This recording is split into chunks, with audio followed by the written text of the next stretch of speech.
Bapuji Salunkhe college परिसरात वाहतूक पोलिसांची विशेष मोहीम. 86 जणांवर दंडात्मक कारवाई. वाढत्या रस्ते अपघातांवर नियंत्रण मिळवण्यासाठी सांगली जिल्हा पोलीस दलाच्या वतीने विशेष तपासणी मोहीम राबवण्यात येत आहे.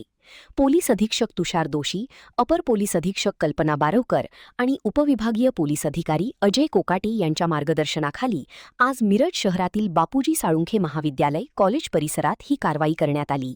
या मोहिमेदरम्यान नियम मोडणाऱ्या एकूण 86 वाहनधारकांवर कारवाई करण्यात आली. यामध्ये 8 अल्पवयीन चालक विनापरवाना वाहने चालवताना आढळून आल्याने त्यांच्यावर गुन्हे नोंदवून दंड ठोठावण्यात आला आहे.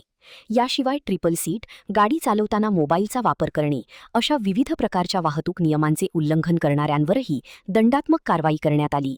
पालकांनी आपल्या मुलांना वय 18 वर्षे पूर्ण झाल्याशिवाय आणि वैध ड्रायव्हिंग लायसन्स, परवाना मिळाल्याशिवाय गाड्या हातात देऊ नयेत. नियमांचे पालन न केल्यास अपघातांचा धोका वाढतो.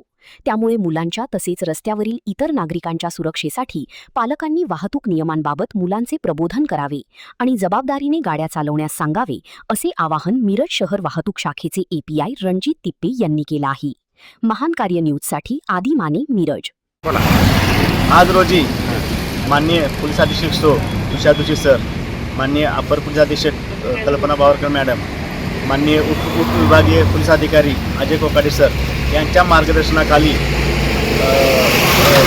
जे वाढते अपघात आहेत त्या अनुषंगाने एक स्पेशल ड्राईव्ह बापूजी साळुंखे महाविद्यालय या ठिकाणी घेण्यात आला होता. त्या ठिकाणी आज रोजी एकूण 86 केसेस केलेल्या असून त्यामध्ये अल्पवयीन चालक यांच्या विरोधात 8 केसेस करण्यात आलेले आहेत.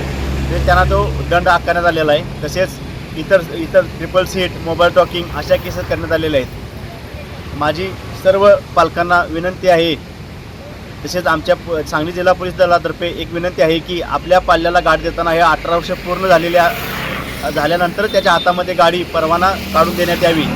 त्यामुळे आपल्या पाल्याचा तसेच इतर रस्त्यावर जाणाऱ्या लोकांचा कोणतीही हानी होणार नाही.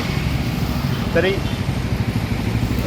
सर्व पालकांना माझी विनंती आहे की सर्वांनी आपल्या पाल्याला गाडी देताना वाहतुकीच्या नियमाबाबत सांगूनच गाडी देण्यात यावी.